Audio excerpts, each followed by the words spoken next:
اعوذ باللہ من الشیطان اللعین الرجیم بسم اللہ الرحمن الرحیم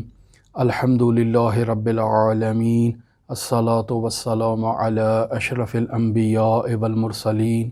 وعلی آلہ الطیبین الطاہرین المعصومین الذین اذہب اللہ عنہم الرجس وطہرہم تطہیرا اما بعد۔ ہماری آپ کے ساتھ گفتگو مرجعیت عظمیٰ سید شہاب الدین مرعشی نجفی کے حالات زندگی، واقعات، حکایات اور کرامات کے باب میں جاری تھی۔ ہم آپ کی خدمت میں یہ بیان کر رہے تھے کہ مرجعیت عظمیٰ اپنی زندگی میں متعدد مرتبہ حضرت امام زمان عجل اللہ تعالی فرجہ الشریف کے حضور شرف یاب ہوئے اور حضرت کی زیارت کا شرف حاصل کیا۔ ہم نے 4 عدد واقعات آپ کی خدمت میں بیان کیے۔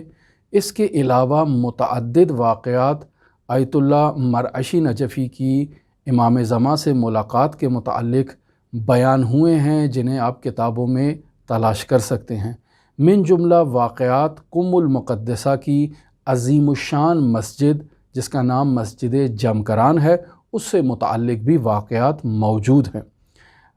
آیت اللہ مرعشی نجفی خود اس عظیم الشان مسجد کے متعلق فرماتے ہیں کہ اس مسجد کی بنیاد حضرت امام زمان عجل اللہ تعالی فرجہ الشریف کی غیبت صغریٰ کے آغاز میں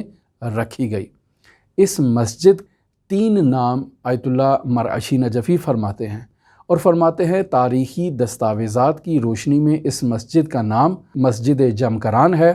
مسجد حسن بن مصلح ہے، مسجد صاحب الزمان بیان ہوا ہے، اور ہر نام کی ایک مناسبت ہے۔ یعنی یہ مسجد جمکران نامی علاقے میں موجود ہے، اس وجہ سے اس مسجد کا نام مسجد جمکران ہے۔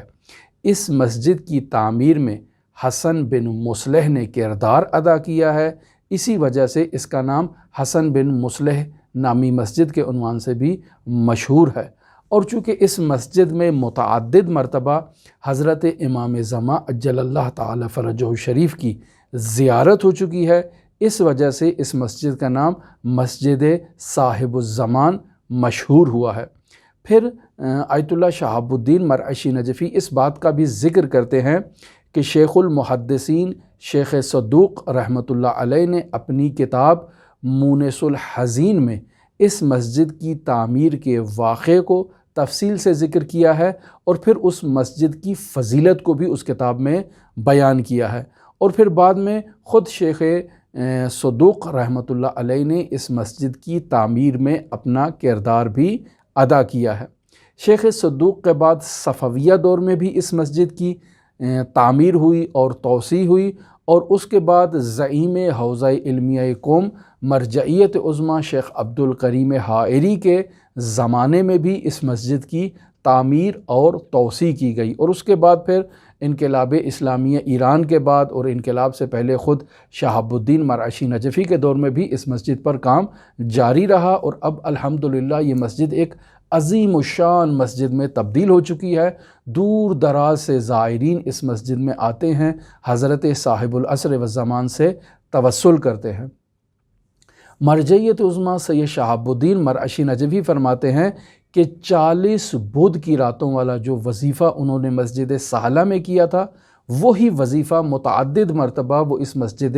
جمکران میں بھی کر چکے ہیں اور اپنی حاجات پا چکے ہیں۔ یعنی اس جملے سے یہ معلوم ہوتا ہے کہ جس طرح سے آیت اللہ شہاب الدین مرعشی نجفی مسجد سہلہ میں جا کر امام زمان کی زیارت سے شرف یاب ہوئے، اور وہ طول و تفصیل واقعہ جو ہم نے آپ کی خدمت میں نقل کیا، وہ عین ہی اس طرح کے متعدد واقعات آیت اللہ شہاب الدین مرعشی نجفی کے اس مسجد جمکران سے متعلق بھی موجود ہیں، منتہا آیت اللہ نے انہیں بیان نہیں کیا، یا اگر بیان بھی کیا ہے تو بعض کتابوں میں وہ موجود ہیں، جن میں مثلاً کتاب ہے سیمائے مسجد جمکران۔ اس کتاب میں مسجد جمکران کے نورانی چہرے کا تعارف کروایا گیا ہے اور ایسی شخصیات کا ذکر کیا گیا ہے جو اس مسجد میں آئیں اور حضرت صاحب الزمان کے حضور شرفیاب ہوئیں، جن میں 11ویں شخصیت کا تذکرہ کیا جاتا ہے کہ وہ شخصیت مرجعیت عظمیٰ سید شہاب الدین مرعشی نجفی کی شخصیت ہے۔ لہٰذا خود آیت اللہ مرعشی نجفی کہتے ہیں کہ میں 40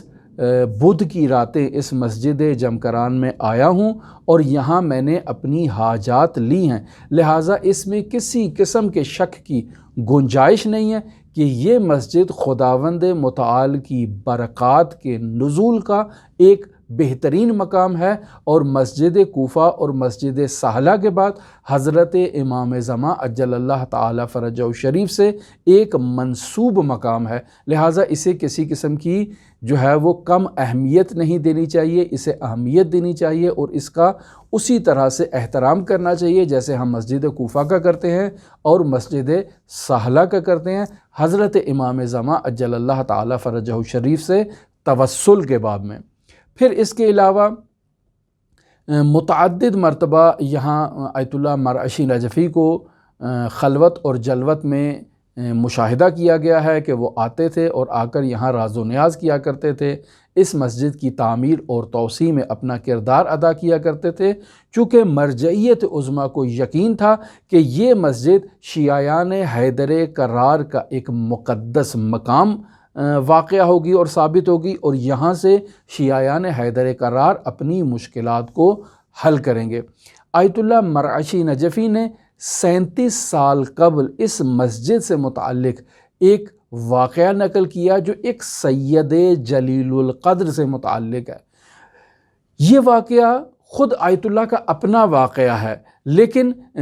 فرمایا کہ اس واقعے کو کوئی بھی نقل نہ کرے جب تک آیت اللہ خود حیات پذیر ہیں، یعنی واقعہ در واقع خود آیت اللہ مرعشی نجفی سے متعلق ہے اور اس واقعے کو تلاش کرنے کے لیے آپ کتاب سیمائے مسجد جمکران کی طرف رجوع کر سکتے ہیں۔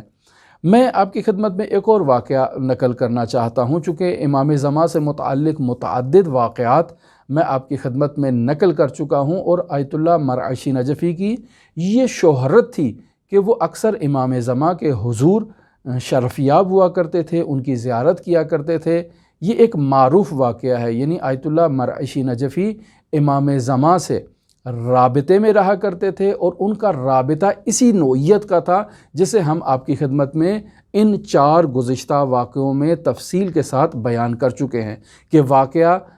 رونما ہونے کے بعد اور ملاقات ہونے کے بعد آیت اللہ مرعشی نجفی کو یہ احساس ہوتا کہ یہ شخصیت جس سے میری ملاقات ہوئی یہ امام زمان ہے اور اسی میں ہی مصلحت ہے، یعنی امام زمان کی زیارت ایک ناشناس کی حیثیت سے ہی ہو سکتی ہے، ایک شناس کی حیثیت سے اگر ملاقات ہو جائے تو پھر وہ فلسفہ غیبت حضرت صاحب العصر و زمان کے منافی ہوگا، لہٰذا مصلحت یہی ہے کہ امام زمان سے ملاقات کے بعد یہ کشف ہو کہ یہ شخصیت جس سے میری ملاقات ہوئی یہ حضرت صاحب العصر و زمان حضرت بقیت اللہ الاعظم کی ذات ہے۔ ماجرا اس طرح سے ہے کہ آیت اللہ مرعشی نجفی کے فرزند ارشد سید محمود مرعشی نجفی اس واقعے کو نقل کرتے ہیں۔ واقعہ اس طرح سے نقل کرتے ہیں کہ آیت اللہ مرعشی نجفی شدید برفانی رات میں اور شدید سردی کی رات میں قم المقدسہ کے اطراف میں موجود جو گھر ہیں وہاں پر روٹین ان کی ہوا کرتی تھی کہ وہ رات کو عیادت کے لیے، تعزیت کے لیے اور مختلف کاموں کے لیے تشریف لے جایا کرتے تھے۔ انہی راتوں میں سے ایک شدید برفانی رات آیت اللہ مرعشی نجفی کو کہیں دعوت ہوئی کہ وہ وہاں پر جائیں اور آیت اللہ تنہائی وہاں پر تشریف لے جاتے ہیں۔ اس گھر سے اپنا کام کمپلیٹ کرنے کے بعد رات کی تاریکی کو وہاں سے اکیلے تک و تنہا وہاں سے باہر نکلتے ہیں۔ ظاہراً ایک چاندنی رات ہوتی ہے، بالکل ہر چیز واضح دکھائی دیتی ہے، لیکن برف تھم چکی ہوتی ہے، لیکن زمین پر تو برف موجود ہوتی ہے جس کے باعث نہایتی سردی اور شدت برف کا وہ ایک عالم ہوتا ہے۔ ایسے میں آیت اللہ مرعشی نجفی کہتے ہیں کہ جب میں اس گھر سے واپس نکلا تاکہ میں اپنی منزل گاہ کی طرف واپس آؤں تو میں نے دیکھا کہ سامنے سے ایک شخص آ رہا ہے اور وہ شخص مست ہے، اس نے گویا کوئی چیز پی رکھی ہے اور نشے کی حالت میں ہے، اور اس کے ہاتھ میں ایک بہت ہی موٹا قسم کا ڈنڈا ہے، اور جیسے ہی وہ شخص میرے پاس آتا ہے تو مجھے کہتا ہے کہ سید تم کہاں سے آ رہے ہو؟ تو میں اسے کہتا ہوں کہ میں یہاں کوئی مجلس تھی، اس مجلس میں گیا تھا اور اب اپنے گھر واپس جا رہا ہوں۔ تو یہ شخص مجھے کہتا ہے جو ایک مستی کی حالت میں ہوتا ہے، یہ مجھے کہتا ہے کہ سید میرے لیے مجلس پڑھو۔ تو آیت اللہ کہتے ہیں کہ میں آپ کے لیے کیسے مجلس پڑھوں؟ یہاں مجلس کا ماحول نہیں ہے، مجلس کے اسباب اور وسائل موجود نہیں ہیں۔ ظاہری بات ہے، مجلس پڑھنے کے لیے انسان کو ایک جگہ چاہیے ہوتی ہے، ایک مسند چاہیے ہوتی ہے، ایک ممبر چاہیے ہوتا ہے، جس ممبر پر انسان بیٹھے، پھر اسے ایک سامع چاہیے ہوتا ہے جو اس کی مجلس کو سنے اور درست حالت میں ہو۔ تم تو نشے کی حالت میں ہو تو میری مجلس کیسے سنو گے؟ اور یہاں کوئی ممبر بھی نہیں ہے۔ تو وہ مست شخص زمین پر سجدے کی حالت میں بیٹھ جاتا ہے اور آیت اللہ شہاب الدین مرعشی نجفی کو کہتا ہے کہ میں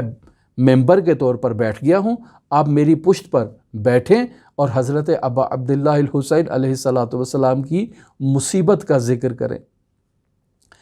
آیت اللہ کہتے ہیں کہ میں نے انکار کیا کہ میں آپ کی پیٹھ پر نہیں بیٹھوں گا، اس قدر سردی ہے، کیسا ماحول ہے یہاں پر، یہ مجلس پڑھنے کی جگہ نہیں ہے۔ وہ شخص کہتا ہے کہ سید اگر تم آج یہاں میرے لیے مجلس نہیں پڑھو گے تو میں اسی ڈنڈے سے تمہارے سر پہ ایسے زور سے ماروں گا کہ یہیں تم فوت ہو جاؤ گے۔ آیت اللہ مرعشی نجفی کہتے ہیں کہ میں اس شخص کی پیٹھ پر سوار ہو جاتا ہوں اور وہیں پر مصیبت حضرت ابا عبداللہ الحسین علیہ آلاف و تحیت و ثنا کا آغاز کرتا ہوں کہ السلام علیک یا ابا عبداللہ، السلام علیک یا ابن رسول اللہ۔ جیسے ہی میں مصائب کا آغاز کرتا ہوں تو وہ شخص شدید گریہ کرنا شروع کر دیتا ہے۔ آیت اللہ فرماتے ہیں کہ ایسے گریہ کرتا ہے کہ اس کے جسم کے تمام اعضاء ہل رہے ہوتے ہیں، اور اس کے ہلنے سے میں جو اس کی پشت پر سوار ہوتا ہوں میں بھی اسی طرح سے ہل رہا ہوتا ہوں۔ آیت اللہ مرعشی کہتے ہیں کہ یہ مجلس ختم ہوتی ہے، میں اپنے گھر واپس آ جاتا ہوں، اور پھر آیت اللہ کی روٹین یہ ہوا کرتی تھی کہ آیت اللہ اپنی تینوں نمازیں یعنی فجر کی نماز، ظہرین کی نماز اور مغربین کی نماز حضرت فاطمہ معصومہ سلام اللہ علیہا کے حرم مطہر میں مسجد بالائے سر میں پڑھایا کرتے تھے۔ یہ آیت اللہ کی روٹین ہوا کرتی تھی۔ اور آیت اللہ مرعشی نجفی وہ شخصیت ہیں جنہوں نے حضرت فاطمہ معصومہ سلام اللہ علیہا کے حرم میں نماز جماعت کی بنیاد رکھی۔ اس سے پہلے نماز جماعت وہاں منعقد نہیں ہوا کرتی تھی۔ میں یہ واقعہ بھی آپ کی خدمت میں تفصیل سے ذکر کروں گا۔ دوسری آیت اللہ مرعشی نجفی کی یہ روٹین ہوا کرتی تھی کہ وہ ہرگز کسی کو اجازت نہیں دیتے تھے کہ کوئی شخص آگے بڑھے اور ان کے ہاتھ کا بوسہ لے، انہیں ہاتھ کو چومے، یہ وہ اجازت نہیں دیتے تھے۔ اپنے بچوں کو بھی تلقین کیا کرتے تھے کہ بیٹا تم کچھ نہیں ہو، تمہارا کوئی مقام نہیں ہے، کوئی حیثیت نہیں ہے، ہرگز اجازت نہ دو کہ کوئی تمہارا ہاتھ چومے۔ اس عمل سے ممکن ہے تمہارے اندر ایک غرور اور ایک تکبر کی کیفیت آ جائے اور تم خود کو کچھ سمجھنے لگ پڑو، جبکہ تم کچھ نہیں ہو، میں بھی کچھ نہیں ہوں تو تم کیا ہو، تم بھی کچھ نہیں ہو۔ تو ہرگز کسی کو اس بات کی اجازت نہ دو کہ کوئی آگے بڑھے اور تمہارا ہاتھ چومے۔ فرماتے ہیں کہ ایک روز ایک شخص آگے بڑھتا ہے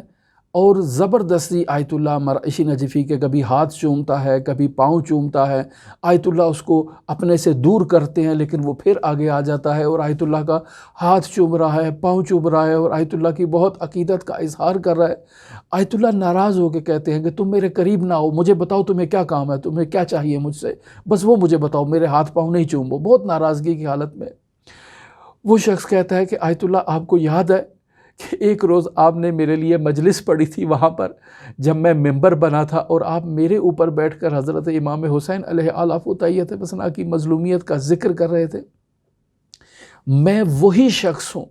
وہی شرابی ہوں کہ جو اس رات نشے میں مست تھا اور نشے میں دھت تھا اور آپ سے اس نے تقاضا کیا تھا کہ امام حسین کی مجلس پڑھیں۔ آپ نے وہ مجلس پڑھی اور اس مجلس سے میرے اندر ایک ایسا انقلاب برپا ہوا اور میں نے توبہ کی، اور اس دن کے بعد آج تک میں نے کوئی ایسا کام نہیں کیا جس سے میرے وجود میں مستی طاری ہو جائے۔ میں باقاعدگی کے ساتھ آپ کی اقتداء میں آ کر نماز پڑھتا ہوں، آپ کی اقتداء میں آ کر جو ہے وہ میں عبادت کرتا ہوں اور اللہ کا ایک نیک بندہ بن چکا ہوں۔ آیت اللہ مرعشی نجفی کے فرزند کہتے ہیں کہ وہی شخص اولیاء الہی میں سے ایک ولی میں تبدیل ہو گیا، اور اس نے اپنی تمام زندگی جو ہے وہ اسی ایک مجلس حضرت ابا عبداللہ الحسین علیہ اعلیٰ فتحیت و ثنا کے نتیجے میں انقلاب میں گزاری۔ یہ ہے امام حسین علیہ السلام کا وہ انقلاب کہ جو روایات میں بیان ہوا ہے کہ نحن سفن النجات و سفینۃ الحسین اسرعها، ہم تمام نجات کی کشتیاں ہیں، لیکن حسین ابن علی کی کشتی جس طرح حر کو نجات تک پہنچا دیتی ہے، اس طرح سے ہر گنہگار کو نجات تک پہنچا دیتی ہے اور اسے راہ سعادت کی طرف لے آتی ہے۔ آیت اللہ نجفی کے فرزند کہتے ہیں کہ یہ شخص اولیاء الہی میں سے ہوا اور اللہ کا ولی بن کر اس دنیا سے رخصت ہوا، اور ہم سب نے اس کی نماز جنازہ میں شرکت کی اور اسے دفن کیا نہایتی تجلیل کے ساتھ اور نہایتی احترام کے ساتھ۔ تو یہ حضرت امام حسین علیہ اعلیٰ فتحیت و ثنا کی مصیبت کا ایک واقعہ تھا کہ جس مصیبت کو پڑھنے والے آیت اللہ مرعشی نجفی تھے اور سننے والا اللہ کا ولی ہو گیا جو مستی کی حالت میں تھا، اور اس مستی سے نکل کر امام حسین علیہ اعلیٰ فتحیت و ثنا کے عشق ابدی میں مست ہو گیا، اور امام حسین کا ایک عاشق بن کے، ایک سچا عاشق بن کے اور ولی خدا بن کے اس دنیا سے رخصت ہوا۔ ہماری آپ کے ساتھ گفتگو مرجعیت عظمیٰ سید شہاب الدین مرعشی نجفی کی کرامات کے بارے میں جاری ہے۔ اگر آپ دلچسپی رکھتے ہوں تو ہمارے ساتھ رہ سکتے ہیں۔ اللہم صلی علی محمد و آل محمد وعجل فرج قائم آل محمد۔